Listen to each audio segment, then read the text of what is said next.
है ना। और मैं बता रहा था आपको कि अब तक वैसे 31 तक चल रहा है ये कंपटीशन।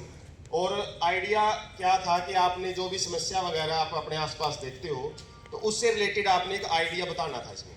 जो भी मॉडल बने आपके पास रिसोर्सेज जितने भी आपके अवेलेबल हैं उसके बेस पे एक सिंपल सा, जरूरी नहीं कि वर्किंग मॉडल ही आप बताओ, लेकिन सोच अच्छी होनी चाहिए जो कि आपकी फ्यूचर में भी काम आए।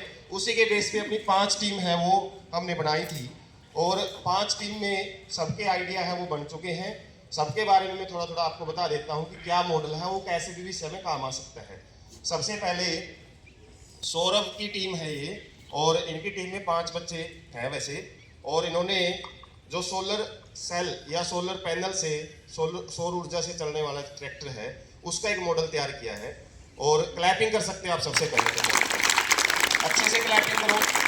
हाँ, ये क्यों बनाया गया क्योंकि आज के टाइम जो किसान हैं काफ़ी समस्याओं से जूझ रहे हैं ना। डीजल है उसका खर्चा काफ़ी रहता है और टाइम टू टाइम मेंटेनेंस का भी खर्चा रहता है। तो ये मॉडल इसलिए बनाया गया है ताकि आने वाले टाइम में कुछ इस टाइप का ट्रैक्टर हम डिज़ाइन करें कि जो सोलर पैनल से वो चार्ज हो उसकी बैटरी और उस हिसाब से वो वर्क कर सके।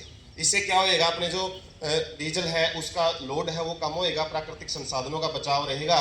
और जो हमारे सौर ऊर्जा है ये तो कभी ना खत्म होने वाला एक ऊर्जा का संसाधन है, उसको हम ज़्यादा से ज़्यादा लंबे टाइम तक इस्तेमाल कर सकते हैं। तो प्राकृतिक संसाधनों पे कम से कम लोड कम करने के लिए और किसानों की मदद करने के लिए, ठीक है, ये मॉडल है वो बनाया है इन्होंने। हो सकता है इस टाइप का पहले भी कहीं लॉन्चिंग हुई हो, लेकिन ये हमारा आइडिया बिल्कुल नया है। हो सकता है आने वाले टाइम में इसके ऊपर जो आपको वर्क है वो देखने को मिले, क्योंकि वायरल ऐसे ही हो जाते हैं मॉडल। ठीक है, जरूरी नहीं है कि पहले कोई, आज हम जितने भी एक्सपेरिमेंट देख रहे हैं वो पहले से ही एक दिन से ही शुरुआत में अच्छे थे। कभी ना कभी किसी के दिमाग में वो आइडिया आया था। और बहुत सारे वैज्ञानिकों के बारे में आप कभी सुनते हो कि जो भी हम एक्सपेरिमेंट पढ़ते हैं ना उनका मेन मकसद वो एक्सपेरिमेंट या फिर वो इन्वेंशन करना नहीं था।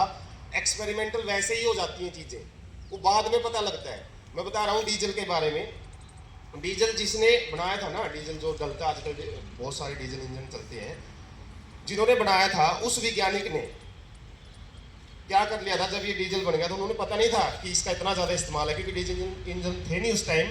तो उन्होंने अपने इस मतलब इन्वेंशन के वजह से इतना हताश हो गए थे कि भाई अपना बहुत दिनों का जो काम है उनका ऐसे जाया चला गया। तो वो इसकी वजह से सुसाइड तक कर गए थे। डीजल जब उन्होंने इन्वेंशन की थी पता ही नहीं था कि इतना फायदा देगा आने वाले टाइम में। और आज देख लो आप कितना ज़्यादा इस्तेमाल किया जाता है डीजल का, कैसे। देखो ऐसे एक्सपेरिमेंट जितने भी होते हैं वो बाई चांस ही हो जाते हैं। इन्वेंशन काफ़ी सारी ऐसे बाई चांस हो जाती है। तो आप भी कोई आइडिया सोचो ना तो उसको अच्छे से इम्प्लीमेंट करके शो किया करो। आओ भैया नेक्स्ट। तो ये है हमारा जो एक मॉडल इन बच्चों ने तैयार किया है। पहले क्लैपिंग करो। ये जैसे बारिश के समय में करंट वगैरह है वो दीवारों में खंभों में आ जाता है और पता नहीं होता। और काफ़ी टाइम हम एक्सीडेंट है वो काफ़ी देखने को मिलते हैं। कोई बच्चा जा रहा है वो खंभे के पास मतलब टच किया, हालांकि इम्प्लीमेंट होने में हो सकता है काफ़ी टाइम लगे। लेकिन इस मॉडल का मकसद क्या है हमारा कि जैसे खंभे वगैरह में या फिर दीवार में कहीं करंट वगैरह है तो वहाँ पे जगह जगह पे सेंसर यदि लगा दिए जाएं, जिससे क्या हो वहाँ पे आवाज़ वगैरह वो करे या फिर कुछ ऐसा सिग्नल दे जिससे आसपास के लोग हैं वो चौकन्ने हो सकें। और साथ में वो सेंसर कुछ सिग्नल है वो बना के बिजली डिपार्टमेंट है वहाँ पे भेजे ताकि उस समस्या का समाधान जल्दी किया जा सके। तो ये अपने डेली लाइफ से रिलेटेड ही प्रॉब्लम है, ठीक है। हालांकि दिमाग की मेरी उपज है, लेकिन जो मैंने बताया आइडिया, ठीक है, उसके बेस पे इन्होंने काम किया और थोड़ा सा बना के दिखाया है। तो ये भी आइडिया काफ़ी हेल्पफुल हो सकता है क्योंकि काफ़ी समस्या हम देखते हैं, बच्चे वगैरह हैं उनको आ जाती है इससे रिलेटेड, या फिर बड़े लोगों को पता नहीं होता ना करंट का है। तो एक सिग्नल दे दे और सिग्नल का जितना जल्दी हो उसके समाधान के लिए यदि वो सिग्नल हमारे बिजली डिपार्टमेंट में पहुंचे ताकि शीघ्र अतिशीघ्र वो उचित कार्रवाई कर सके। ये उस चीज़ का मॉडल है। लिंक्ड करंट अलार्मिंग डिवाइस इस मॉडल का नाम है। नेक्स्ट, ऐसा ही सोलर पैनल से रिलेटेड एक कार है उनका मॉडल तैयार किया गया था। हालांकि हो सकता है ये डेली लाइफ में इतना ज़्यादा भी यूज में नहीं हो, लेकिन कुछ मॉडल हो सकता है इस टाइप के तैयार भी हो चुके हो। इस कार में भी ऐसे ही है, जो छत है कार की, रूफ है और जो बोनट है, जितना भी मतलब सरफेस के बाहर है ना, वो सारी चीज़ें यदि हम सोलर पैनल से डिज़ाइन करें तो इससे भी क्या होगा, वो सेम समस्या है डीजल पेट्रोल की, वो समस्या हम कम से कम कर सकते हैं। और इलेक्ट्रिक व्हीकल तो आ ही चुके हैं, तो solar panel charge electric car है वो ज़्यादा से ज़्यादा हो सकता है आने वाले टाइम में इस्तेमाल होती हुई आपको दिखाई दें।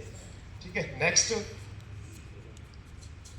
हाँ, ये भी लगभग वो डिवाइस, जैसे बारिश के समय में समस्या रहती है, इसमें जल भराव की समस्या हम देखते हैं काफ़ी जगह पे ना, जल भर जाता है और काफ़ी दिनों तक वो रहता है। ठीक है, तो इसका भी एक ऐसा ही, यदि हम अलार्मिंग डिवाइस ऐसा बनाएं जो डिपार्टमेंट, जितने भी डिपार्टमेंट उस जगह से जुड़े हुए हैं, ठीक है, हेल्थ से रिलेटेड है या फिर बिजली डिपार्टमेंट है या फिर और भी, सबके पास सिग्नल यदि वो टाइम टू टाइम पहुंचाता रहे कि भाई हमारे इलाके में उस जगह पे जल भराव की समस्या इतने दिनों से बनी हुई है, ताकि जो हमारे अधिकारी हैं वो उचित कार्रवाई टाइम टू टाइम कर सकें।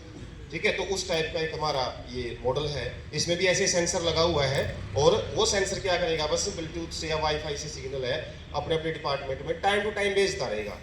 ठीक है, और नेक्स्ट ये मॉडल है किसानों के लिए ही है हालांकि, और जैसे हम देखते हैं किसानों हमारे खेतों में फसलों को बचाने के लिए जो जानवर हैं या फिर जो पशु पक्षी हैं उनसे क्या बनाते हैं, एक पुतला सा बनाते हैं ना। अब पुतला क्या है, वो कई बार तो आज के टाइम पर पशु पक्षी भी इतने समझदार हो चुके हैं, उनको पता है भाई ये पुतला है, कुछ नहीं करेगा, ठीक है, अपने खेतों को नुकसान पहुंचाते रहते हैं। लेकिन इस पुतले में यदि हम रोबोटिक कुछ ऐसे सेंसर लगा दें और साथ में कुछ ऐसा ऑपरेशन हो कि वो किसान बैठे बैठे थोड़ा बहुत नॉलेज, या फिर ऐप वगैरह की इतनी नॉलेज नहीं होती, लेकिन कुछ ऐसा रिमोट हो कि टाइम टू टाइम घर बैठे बैठे उसको क्या कर सके, भाई आवाज़ करनी है, कभी उसमें से आवाज़ आ जाए, ठीक है, कभी हिलना है, कभी डंडा वगैरह उठा के थोड़ा दूर तक चलाना है, तो वो ये खुद करे। तो ये रोबोटिक बर्ड स्केरर के नाम से मॉडल है। ठीक, किसानों का बहुत ज़्यादा टाइम है फसल की क्या देखभाल में लगता है, और फसल कई बार तो तैयार हुई होती है और देखभाल की कमी की वजह से वो क्या है टाइम पे खराब हो जाती है, जानवर खराब कर देते हैं। तो इसमें हम क्या कर सकते हैं, मतलब रोबोटिक स्केरर को घर बैठे बैठे भी ऑपरेट कर सकते हैं। ये 5 मॉडल अपने बच्चों ने जो है तैयार किए हैं, काफ़ी सारे बच्चों के सर्टिफिकेट हैं वो बन चुके हैं, सर्टिफिकेट भी मिलेंगे इन बच्चों को। और आप भी इस टाइप की आइडिया है ना, मैंने बताया था कोई भी बच्चा पार्टिसिपेट कर सकता है, वो तो चलो हमने भी कुछ बच्चों को तक कैसे भी मोटिवेट किए हैं। ठीक है, आपके अंदर खुद इतना जज्बा होना चाहिए कि आप खुद थोड़ा सा इस चीज़ के ऊपर एक्शन ले सकें। ठीक है, 5 मॉडल हैं और मेरे ख्याल से सबसे ज़्यादा हम मॉडल की संख्या में देखें तो आसपास की सबसे ज़्यादा पहले नंबर पे चल रहे हैं। और सबमिशन और प्रोग्रेस के मामले में भी सर आज ही मैसेज आया था ना, हाँ, तो सबसे मतलब फास्ट प्रोग्रेस के बेस पे काम कर रहे हैं, तो कर सकते हैं, सब कुछ हो सकता है, बस कोऑपरेशन टीम वर्क बड़ा जरूरी है। मैं बोलता रहूँ आप कुछ करो ही ना, ठीक है, मैं अकेला कुछ नहीं कर सकता। ठीक है, आप लोग भी जब थोड़ा सा पार्टिसिपेशन दिखाओगे ना, तब पूरी टीम का नाम होता है और पूरे स्कूल का भी नाम सुनने को मिलता है। ठीक है, और कई बार तो अधिकारी हैं, ठीक है, तो अच्छे काम के लिए अपने को मोटिवेट करें, एक बार बार बुलवाएं कि भाई काम करो काम करो, वो आप लोगों पे डिपेंड करता है। ठीक है, तो अच्छे से पार्टिसिपेट किया करो आप लोग। Thank you so much. अच्छी गतिविधियाँ